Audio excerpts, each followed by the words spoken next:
এত ভালোবাসা পাই, কিন্তু এই ভালোবাসাগুলো না অন্যরকম। কারণ হচ্ছে আপু আজকে সকালে আমাকে দেখতে আসছে, আমাকে বলতেছে আপনি অসুস্থ ছিলেন, আমি দেখতে আসতে পারি নাই। কার কাছ থেকে শুনছে আমি নাকি শুটকি পছন্দ করি, এই জন্য আমার হাতে একটা প্যাকেট ধরাই দিছে।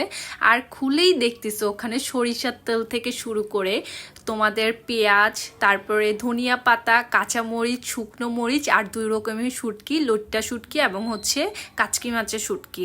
মানে বিশ্বাস করবে না, আমি মানে এটা দেখে আম্মু আর আমি হাসতে হাসতে শেষ। আম্মু আমাকে বলতেছে তোমার মনে হয় মানে সবচেয়ে স্পেশাল গিফট পাওয়া এটাই। তখন আমি চিন্তা করছিলাম একটা মানুষ কি পরিমাণ যে ভালোবাসতে পারে।